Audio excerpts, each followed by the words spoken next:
I feel good. I'm excited to be able to get this treatment because there doesn't seem to be anything else like it.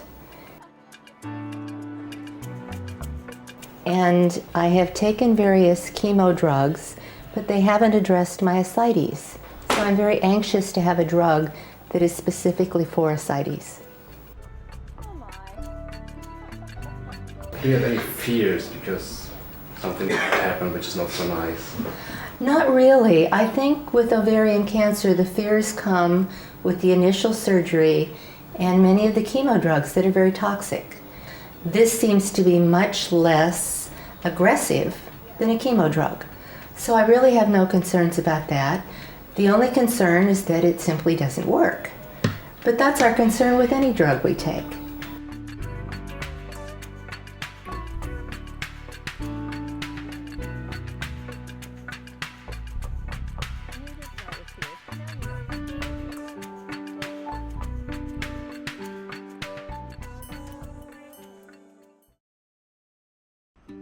November 2011. Dee Mickey arrives in Berlin. She's 59 years old and lives with her husband Bill near Huntsville in Alabama, USA. Berlin is linked with high hopes, meaning the chance of deliverance from the most unpleasant and the most limiting side effect of her ovarian cancer, the malignant ascites, also known as abdominal dropsy. I was originally diagnosed and had surgery in 2005. So I'm a 6-year survivor already. And I've had a couple of recurrences that were treated with chemo. But for the past year, I've had recurrent ascites. And there is nothing that's been offered to me that has really helped. And so I had been going in for paracentesis every 7 to 10 days. And just having a puncture and having the fluid removed. And that did give me some quality of life, and yet by the end of the time period I was feeling very full, I had no appetite, I was miserable, and that had gone on for almost a year. And that's when it really affects quality of life, and I wanted something that would give me a change. Okay, Dee was diagnosed 6 years ago, and since that time we've been diving in Indonesia for 3 times, and we've been to Africa 3 times. So very active, very adventure travel. And we enjoy doing these wonderful adventure trips, but the ascites really stopped that.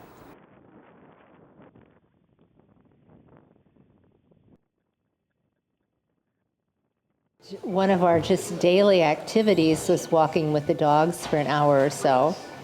And I had reduced my activity because it seemed to aggravate the ascites. I didn't go out to lunch as often with friends. We didn't go out to dinner because I couldn't sit down and enjoy a nice full meal. And it just, life became little chunks of time. In the evenings, I'd be very tired and wouldn't want to do anything. So it was just slowly eroding my quality of life. At the Charité Berlin, Dee will be treated with a relatively recent and novel drug. The active substance called Catumaxomab acts specifically against malignant ascites and is therefore unique. Catumaxomab was developed in Germany and has been approved in Europe since 2009. The therapy is not yet available in the USA. Good morning. So, I want to explain you the procedure for giving the immunotherapy with Catumaxomab. We have given paracetamol as a pre-medication part to avoid or to decrease the symptoms of the subsequent immunotherapy, especially the fever reaction. So you will receive only one? I have read several things on the web about the drug, and it is given in 4 different administrations over 10 days, and that the side effects are similar to the flu, like nausea and temperature and fever, And, but other than that, the side effects don't sound as bad as many of the chemo drugs. And it seems to be very effective.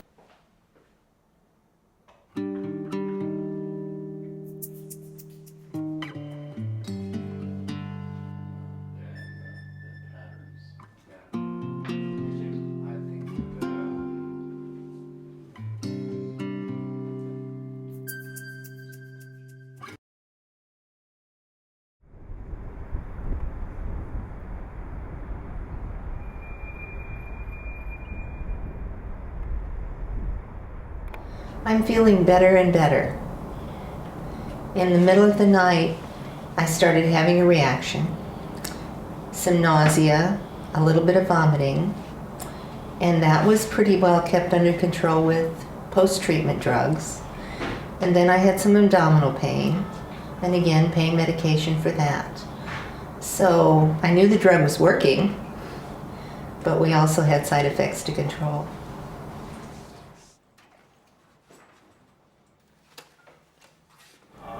I slept some.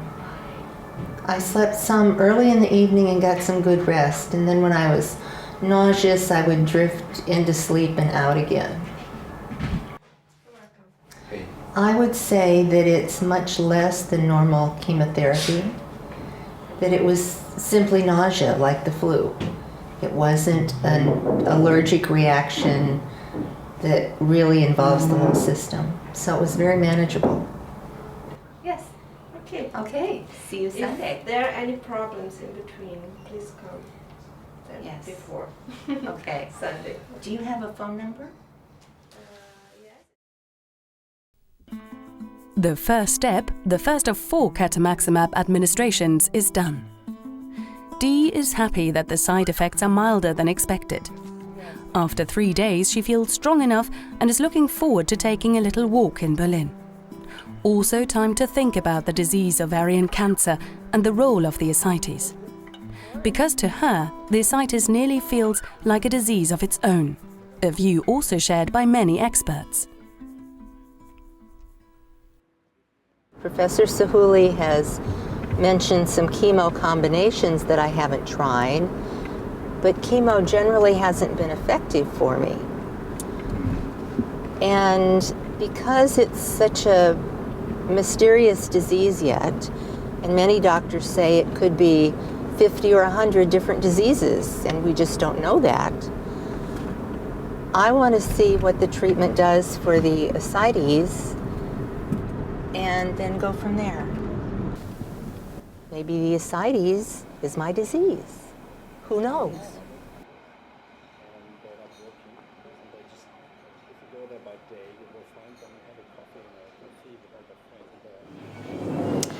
Second treatment, I was surprised, was more difficult for me than the first treatment. The literature suggests that it gets easier every time, but in the second treatment I had more abdominal pain, and the drugs weren't quite strong enough to keep up with it for a few hours, so I was uncomfortable and couldn't sleep. And I also had nausea and a little bit of vomiting. And this really went on until about 24 hours after the start of treatment. So in 24 hours I was feeling much better and I could sleep, and I was a bit exhausted, but feeling good. Yes, I definitely feel good enough to do things for short periods of time and to get out and get some exercise, and that always makes me feel better. So in general, if you treat the patient intraperitoneally, and in case of peritoneal carcinomatosis, so the tumor is outspread via the peritoneum surface, pain is the most frequent side effect, but in general it's very, very good managed by soft painkillers such as paracetamol. And in some patients, 3-4 hours after the application of Catumaxomab, the patient experienced from fever until 39 or 40 grade, but it's only temporary. And so in general, we see a very good tolerance of this treatment.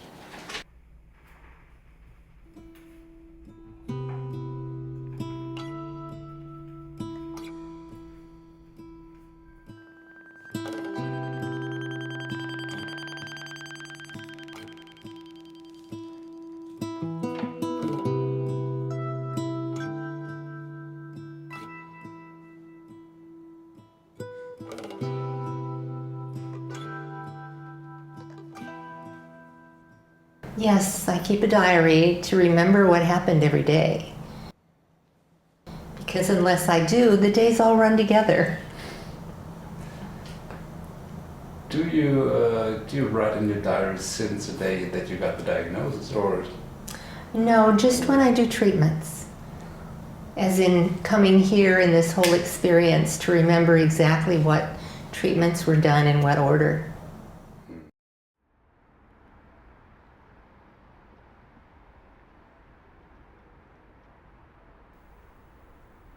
As scheduled, the third administration of Catumaxomab takes place on the 7th day after the start of the therapy. Dee had tolerated the first 2 administrations well, therefore she can leave the hospital 2 hours after the infusion and recover in the hotel. The third treatment was better than the second. The administration of the drug, of course, was no real major problem, and I was given drugs that were a little stronger than I had the second treatment to take home with me. It was done outpatient, so I went home that evening, and those worked very well, and I got good rest and was not in any pain at all. It did seem like the second 24 hours, I had more fatigue. I was just exhausted and didn't have much energy. But then after 48 hours, the energy started coming back again. I don't have much appetite, and that's what's difficult. That I need to be sure that I'm eating and getting nutrition and having energy inside me. And that's not easy when you don't have much appetite. The ascites seems to be reducing. I have a bag on today, and in the past few hours it's only 100 mils, which is excellent for me. The other thing about it is that mine had started out cloudy or milky, which meant that it had a lot of albumin in it, which is one other element in the mix. And it has become clear, so that's certainly an improvement with respect to the albumin. So we're reducing the volume, and it's also just looking better in general.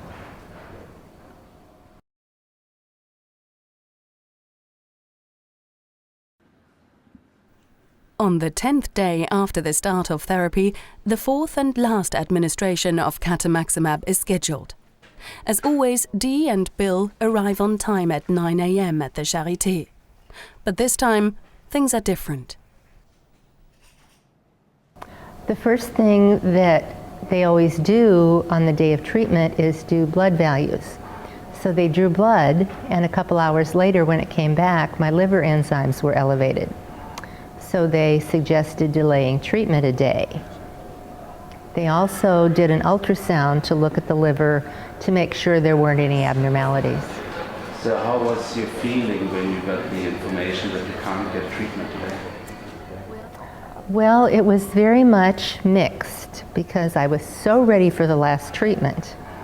And yet we only have one liver, and it's important to take care of the liver.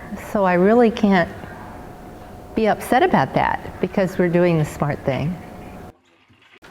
The general condition of Mrs. Micke is excellent, and she experienced no severe toxicity so far at the least 3 injections.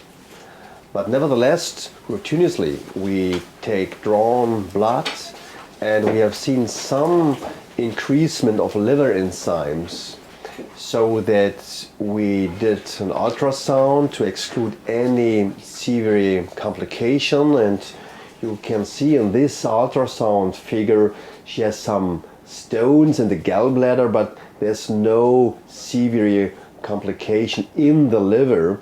So I expect that tomorrow or after tomorrow we will see a normalization of the liver enzyme, so that we can continue our treatment to apply the 4th application of Catumaxomab. The following days mean primarily one thing for Dee: wait. The order of events is always the same. In the morning, blood is taken. After a few hours, the results have come in. There is nearly nothing to do in between. Dee is disappointed because she cannot fly back home as soon as she had hoped. Bill has to reschedule their flights. For her safety, the liver is examined with ultrasound once more on the 12th day after the beginning of therapy. Everything is okay.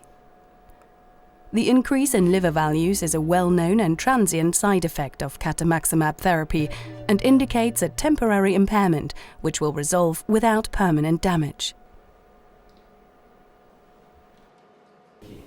It was a little bit surprisingly that the liver enzymes were not normalized after 2-3 days, what is generally the case in Catumaxomab.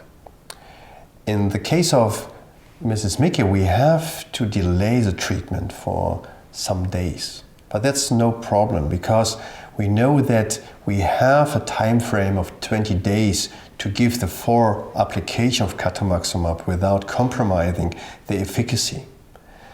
The liver function is now stable, so we will give now the fourth application without any fear to achieve more complications. So next. Yes. And you did that. You put it on that tight. Yeah, I will show it. It is the 13th day after the start of therapy. Dee receives the 4th Catumaxomab treatment, beginning with a saline infusion. It's okay? Yeah. Okay. I felt about the same. I had abdominal pain and nausea, and again took drugs for those. I really pulled back on the drugs because I was concerned about my liver. But after about 16 or 18 hours, I went ahead and took the drugs and felt much better. After the 4th administration, Dee's liver values increase again. Professor Sahuli advises not to travel back home to the USA. For Dee, this means waiting once more in order to avoid any risk. Again, she has to reschedule her flight back home. Well, of course, waiting is boring. But in this case, everyone who's advising me says it's wise to wait. And it is a very high-risk situation, so it is wise to wait. We'll go for a few days and see what happens. Your general attitude is that you're so confident and that you're happy with the treatment? Yes, definitely. I'm thinking the liver issue is just an anomaly, and that it will settle down in a few days and everything will be fine. So maybe just if you look how your physical strength is now compared to the beginning of the treatment, what would you say? I would say it's a little less, that it's been wearing and sort of taking a little bit out of me all the time. And it takes a few days to bounce back from the treatment. So I'm definitely slowing down.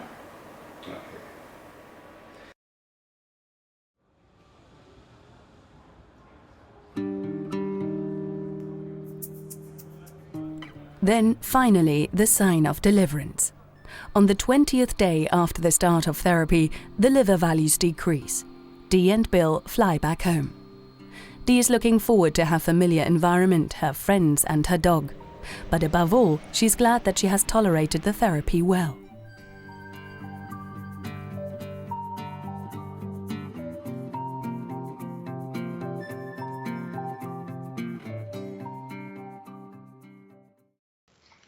Hello there. Oh, Hello. good to see you. Good to see you too. How are you?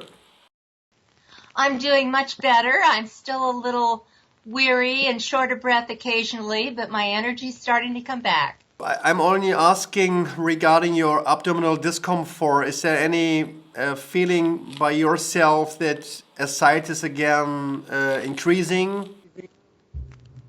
The ascites in the abdomen seems to be stable. That's good. It doesn't seem to be increasing at all. Yes. And it's much more comfortable. Looking back on this whole trip to Berlin and the treatment and the decision to do the treatment here, how do you assess this looking back? What's your opinion and your feelings?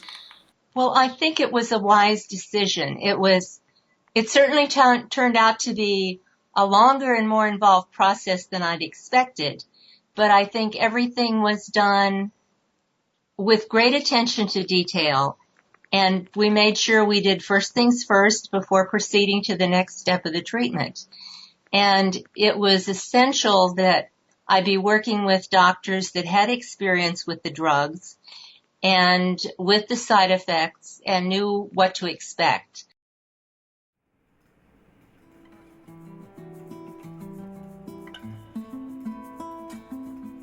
Half a year after Catumaxomab treatment, we asked Dee again how she's doing and how her ascites has developed. We are happy to hear that she's doing really well and that she has also tolerated her other cancer therapies well. She's now clearly less suffering from ascites than before. The trip to Berlin and the therapy with Catumaxomab was a success for Dee and a significant gain, not just in aspects of health.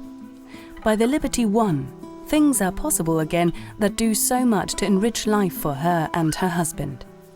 Their new puppy, Ven, is hereby the symbol of the quality of life won.